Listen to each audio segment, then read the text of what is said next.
영적 전쟁은 우리가 그리스도인이 되면 계속해서 해야 될 전쟁, 시작된 전쟁입니다. 평생을 해야 됩니다. 하나님을 믿지 않는 사람은 주님의 자녀가 아니기에 영적 전쟁과는 상관이 없습니다. 알아서 멸망하기 때문에 마귀는 신경도 쓰지 않습니다.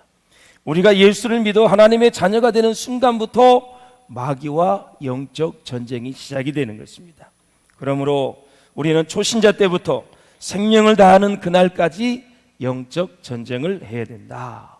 그 죽는 순간에도 사단이 여러분의 영혼을 계속해서 도둑질하고 공격을 할 수 있기 때문에 계속해서 중보하고 찬양하면서 여러분이 마지막 때에도 임종도 잘 준비해서 주님의 품에 안길 수 있기를 주의 이름으로 축원을 드립니다. 할렐루야. 성경에서 영적 전쟁에 대해서 가장 많이 기록된 부분은 바로 마귀와의 싸움입니다. 야고보서 4장 7절에 보면 시작. 그런즉 너희는 하나님께 복종할지어다 마귀를 대적하라 그리하면 너희를 피하리라. 아멘. 대적을 하면 피한다. 예수의 이름으로, 하나님의 이름으로, 성령의 이름으로 대적을 하는 거죠. 우리가 하나님께 복종해야 마귀와 싸움에서 승리하게 될 줄로 믿습니다. 그래서 마귀를 대적하라 라는 말씀을 보면 대적자가 존재한다는 사실을 알 수가 있어요.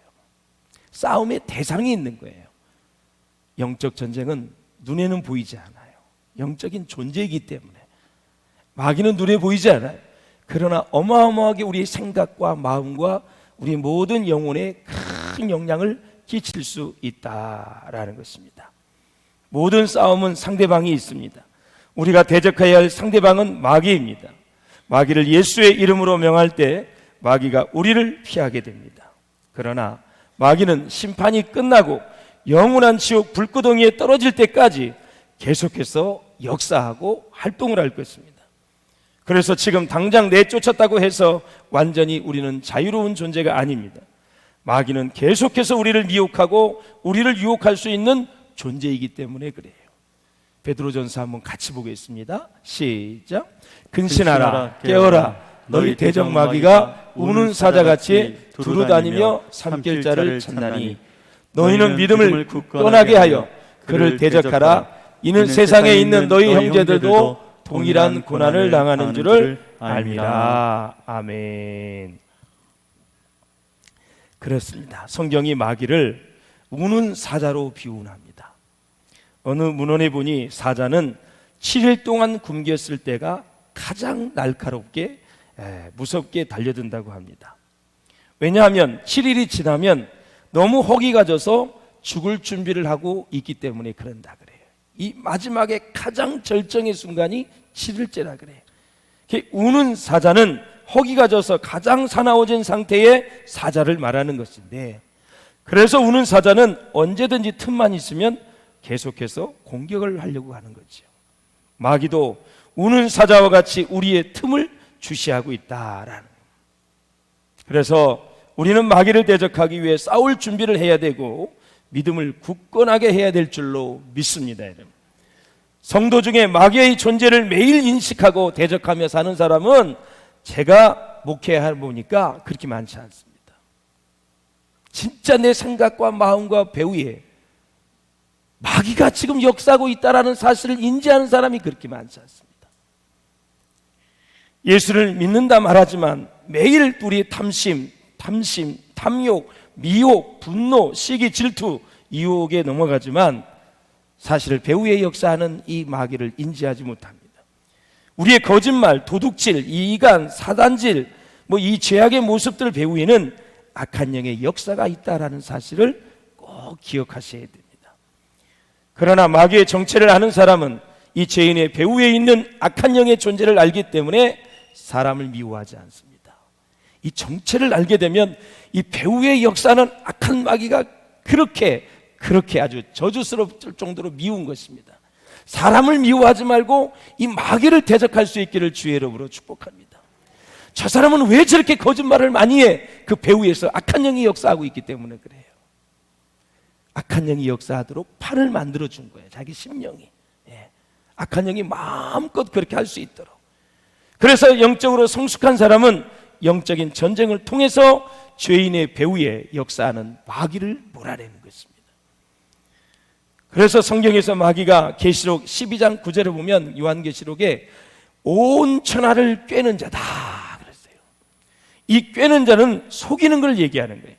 마귀는 공중권세를 잡고 있으므로 온 천하를 속입니다. 속여요. 정치, 경제, 사회, 문화, 종교, 예술 모든 분야에서 우리의 생각과 마음에서 속이고 있는 것을 여러분들이 간파를 해야 된다. 요한일서 4장 6절에 보면 하나님께 속한 자들의 말을 듣지 못하게 하는 미혹의 영이 있다고 합니다. 이 미혹의 영이 한번 들어가면 진리의 말씀을 받아들이지 못하는 거죠. 그래서 서신서에서는 진리의 영을 유혹하는 미혹의 영 이렇게 표현이 되어 있어요. 그래서 이단 사상에 빠지면 진리가 들어가지 못했기 때문에 못 나오는 거예요. 사랑하는 여러분, 사단은 우리를 미혹시켜 이단에 빠지게 하고 진리가 아닌 것을 진리로 받아들이도록 미혹을 하는 거예요. 넘어가지 않기를 주의 이름으로 축복합니다. 사랑하는 여러분, 초대교회 이후에 거룩한 교부들에게도 영적 전쟁은 매우 중요했습니다. 교부들의 영적 전쟁은 자신과의 싸움이거든요. 신부들, 수녀, 수도사, 자신과의 싸움을 이겨내기 위해서 정말 힘을 썼죠. 교부들은 성화를 통하여 하나님의 향한 그들의 마음과 뜻이 순전하고 거룩해 주도록 노력을 했는데, 4세기 철학자였고 또 신학자였던 어거스틴의 고백력을 한번 보시면요, 영적인 싸움을 아주 신랄하게 다루고 있어요. 어거스틴은 생전에 아주 방황을 많이 했던 사람입니다. 잘 아시는 바와 같이 사상회까지 나왔습니다. 그는 정말 하나님 보시기에 합당하지 못한 모습이 많이 있었지만 주님을 만나 회심하여 새롭게 태어났습니다. 그러나 영적인 유혹과 영적인 전쟁인 끝이 없었고, 어거스틴은 모든 시험을 치열하게 맞서 싸우며 그 고백록에 그의 심정을 다 담았습니다. 그래서 이 고전은 가장 많이 읽히는 고전이 되었고, 어거스틴은 기독교의 별과 같은 인물이 되었다라는 사실이에요. 잘 이길 수 있기를 주의 이름으로 축원을 드립니다. 또 한 분의 이 종교개혁자 마틴 루터를 잘 아시죠? 그의 자서전에 보면 마귀와의 싸움에 대한 기가 막힌 이야기들이 나오고 있습니다. 루터가 신약 성경을 번역할 때 마귀가 나타났어요. 그래서 이 잉크병을 던졌다는 유명한 일화가 있습니다. 제가 코스타에 강의를 갔다가 이 루터가 번역을 했던 그 성에 갔었어요. 그 방에 갔었어요. 거기에서 번역을 하는데 마귀가 나타나서 방해를 하는 거예요. 그 잉크병을 그냥 마귀를 향해서 던졌다라는 거예요. 성경이 번역이 되면 많은 사람이 성경을 읽고 구원을 받을 거 아니에요. 그걸 못하게 하는 거예요. 하나님의 나라와 구원과 하나님의 역사에 마귀는 꼭 방해꾼 노릇을 한다라는 사실이에요. 당시에는 교황과 주교들만 성경을 보았잖아요. 평신들은 성경을 보지를 못했어요. 인쇄술도 발달되지 않았기 때문에 일반인들에게는 성경이 배포되질 않았어요. 이를 약점으로 면죄부를 사고 팔아서 죄를 사하여 주고 온갖 부정부패로 정말 많은 이 교황의 세력은 커져갔고요. 결국 황제가 나중에는 교황에게 무릎을 꿇는 그런 일도 있었잖아요. 그들은 결국 점점 말씀으로부터 멀어져 갔어요. 이렇게 거룩한 분노가 치밀어 올랐던 루터가 성경을 번역하기로 결심을 하잖아요. 그런데 마귀가 나타나서 성경 번역을 방해를 했고, 이에 마틴 루터는 마귀를 대적하면서 마귀를 향해 큰 임금병을 던지면서 이 복음이 땅끝까지 전해야 된다는 그 거룩한 열정을 가지고 있었다라는 거예요. 그러면서 마틴 루터는 우리의 신학과 교회, 정치 모든 분야를 막론하고 복음을 거스리는 모든 저항을 마귀의 역사라고 보았습니다. 뿐만 아니라 루터는 자신 안에 일어나는 수많은 의심이 있잖아요. 의심, 악한 생각들, 그리고 대적자들의 무서운 협박들도 영적 싸움으로 보고 대적을 했다라는 거죠. 참으로 힘든 인생을 살았어요. 죽음의 위험이 얼마나 많았는지 이루 말할 수가 없어요. 그러므로 영적 싸움은 영적인 존재들과의 싸움만이 아니라 육적인 것, 즉 인간의 습관, 감정, 마음, 이 삶의 가치관을 다스리는 것까지를 다 포함하는 거예요.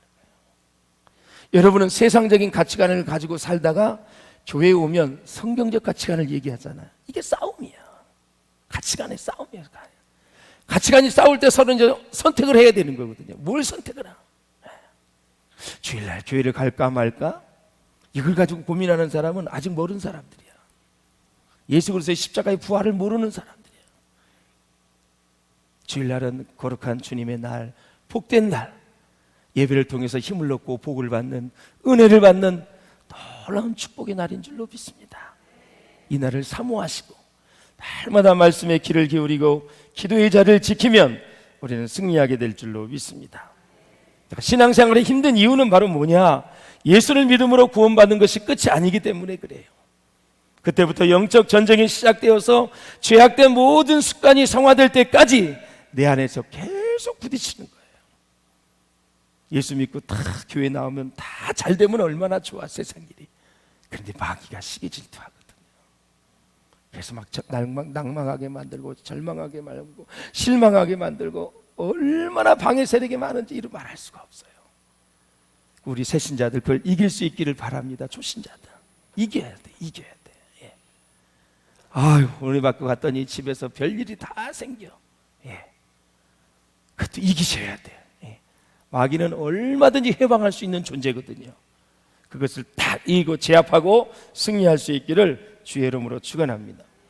사람이 싸울 때도 목을 잡고 목을 탁 잡는 게 힘이 세면은 목을 여기 양쪽에 누르면 숨을 못 쉬어, 숨을 못 쉬어. 마귀의 목을 잡으셔야 돼. 예수의 보혈로, 성령의 권능으로 탁 잡아야 돼요. 예수 이름 명하노니 떠나갈지어다. 딱 물리쳐야지 마귀의 지배를 받으면 안 돼요.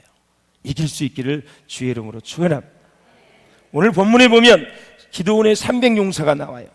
하나님의 놀라운 승리를 맛보았는데 세 가지 법칙이 있어요. 승리의 법칙. 첫째, 지도자를 신뢰하는 모습을 보게 돼요. 이스라엘과 이 미디안 연합군의 전쟁이 벌어졌잖아요. 300명과 미디안 연합군이 몇 명인지 아세요? 13만 5천 명이에요. 성경은 숫자를 얘기하고 있어요. 이 전쟁이 어떤 전쟁인가를 보여주기 위해서. 사실 인간적으로 300명과 13만 5천 명이 싸우면 누가 이겨요? 백병전을 해도 여러분 14만 5천 명이 이기는 거예요. 아무리 잘 싸워도. 예. 근데 하나님은 이스라엘로 하여금 승리하게 하셨어요. 그래서 하나님은 영이시기에 하나님께서 주관하는 전쟁은 영적 전쟁입니다. 자, 기드온이 300명의 용사에게 들려진 칼과 창을 버리고 전쟁과 전혀 상관없는 빙항아리, 횃불, 나팔. 그럼 13만 5천 명이 가지고 있는 전쟁의 무기는 어느 정도 될까요? 고작 300명이 가지고 있는 것은 빙항아리 300개, 횃불 300개, 그리고 나팔 300개. 이게 전부입니다. 자, 300명이 13만 5천 명을 상대한다고 항아리에 횃불을 들고 이제 나갔을 때 아마 미디안 연합군이 얼마나 무시를 했겠어요. 저것들 하나님 믿는다 그러더니 이제 정신까지 나갔구나. 무슨 항아리를 들고 횃불을 들고 나팔을 불고. 그런데도 기드온의 300용사는 기드온의 지도력에 순종하고 신뢰했습니다. 그래서 그들은 300용사를 추리라는 이 말씀에 불평하지 않았고 기드온의 리더십을 향해 불만을 표하지 않고 그대로 순종하고 신뢰했습니다. 사랑하는 여러분, 그래서 기드온이 미디안 연합군에게 승리할 방법을 제시했습니다. 하나님이 가르쳐 준 거죠. 너희는 나만 보고 내가 하는 대로 하라.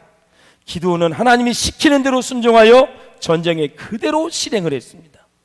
먼저 기드온과 선발대가 적진이로 나아갔고요.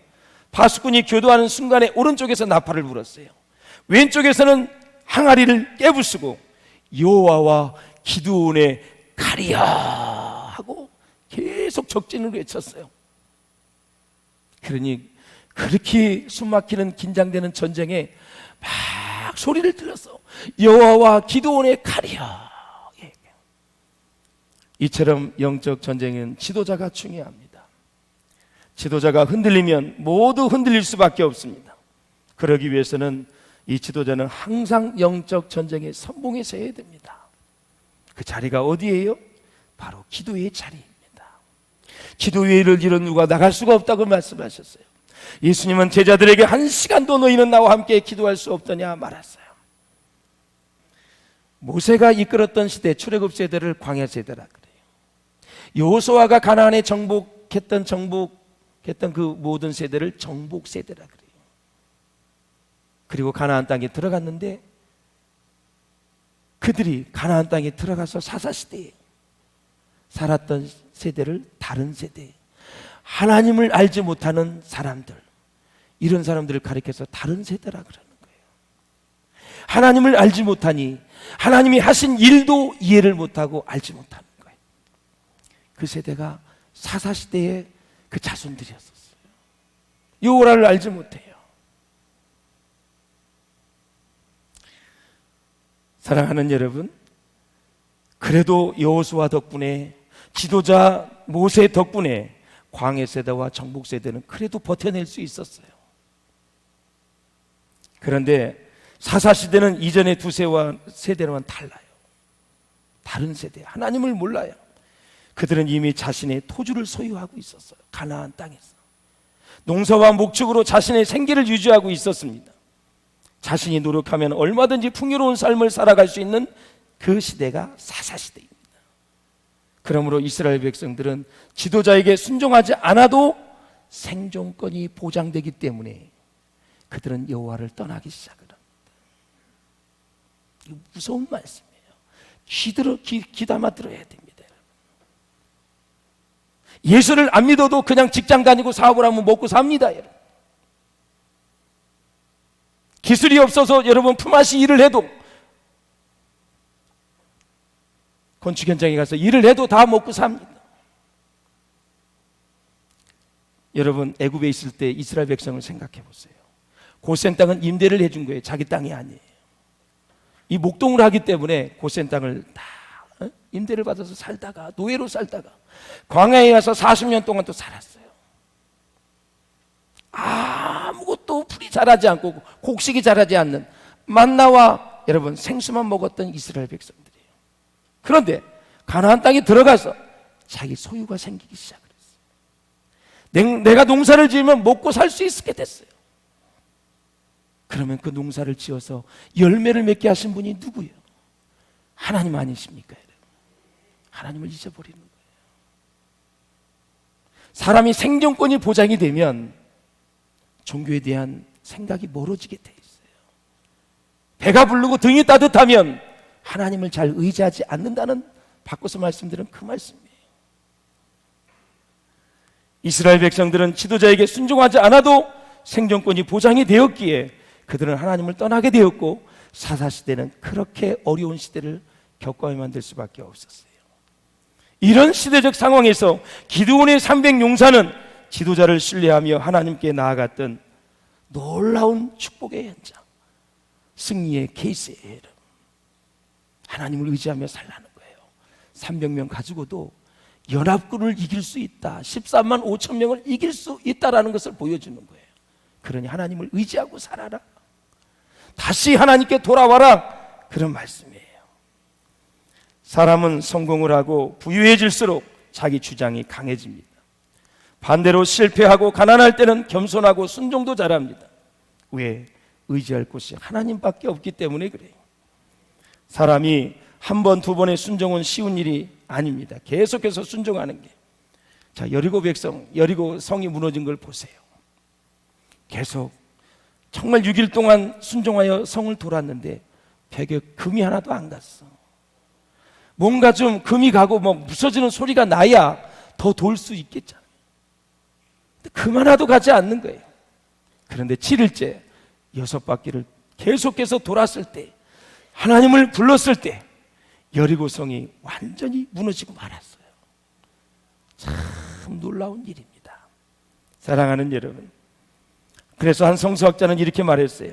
한 번의 순종이 상황을 바꾸지 않을 수 있다. 그러나 온전한 순종은 반드시 상황을 바꾼다 그랬어요.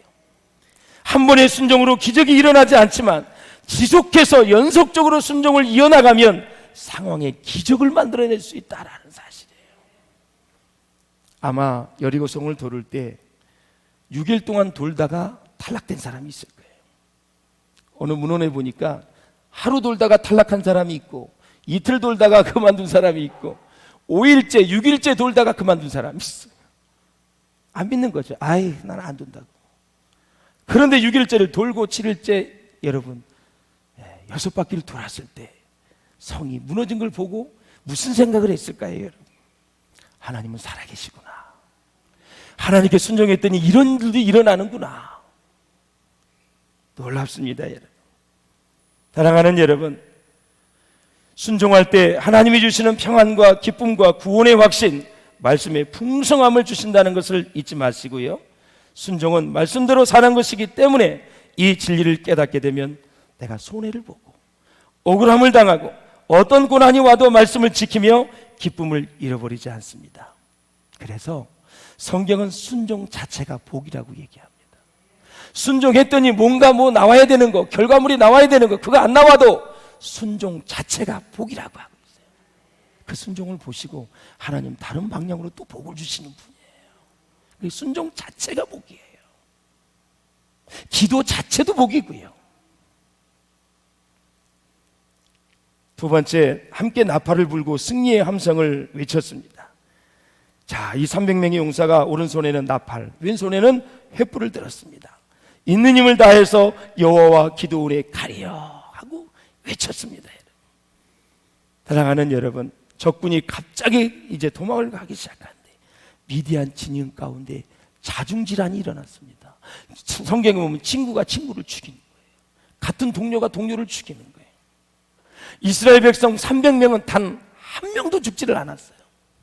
그런데 자기들끼리 자중질환이 일어나게 만든 거예요. 단 하나의 피도 묻히지 않고 13만 5천 명의 다음날 피바다가 돼서 다 송장이 돼버리고 말았어요. 여호와가 하시면, 여호와가 함께 하시면 그렇게 승리하게 될 줄로 믿습니다. 사랑하는 여러분, 영적 전쟁에서 승리하려면 함께 나팔을 불어야 할 줄로 믿습니다. 함께 복음의 나팔을 불어야 될 줄로 믿습니다. 예수님께서 십자가에서 마귀의 일을 멸하셨다. 어둠과 사망의 죽음의 권세를 이기시고 다시 살아나셨다. 부활하셨다. 이것을 외쳐야 돼. 부활의 능력이, 부활의 권세가 우리를 살리는 거예요. 이 전쟁은 여호와께 속한 전쟁이다. 외쳐야 돼야 돼. 하나님이 일하시게 될 줄로 믿습니다. 우리가 복음을 선포할 때 하나님의 사랑에 대한 믿음이 막 커지는 것입니다. 하나님은 우리를 절대 떠나지 않을 뿐만 아니라 하나님과 우리 사이를 갈라놓을 것은 아무것도 없습니다. 주님의 사랑을 확신하며 사시기를 바랍니다. 그래서 복음의 선포가 영적 전쟁에 승리하게 만든다라는 사실이에요. 사단으로부터 승리하는 방법은 두 번째, 기도하는 것입니다. 기도의 자리를 꼭 지킬 수 있기를 주의 이름으로 축원합니다. 기도를 못하게 하는 것이 마귀입니다. 나 요즘 왜 이렇게 기도하기 싫지? 왜 기도하기 싫지? 기도하라 그러면 짜증이 나. 사단이 배후에서 역사하고 있는 거예요. 그 다음에 복음으로 재무장할 수 있기를 주의 이름으로 축원합니다.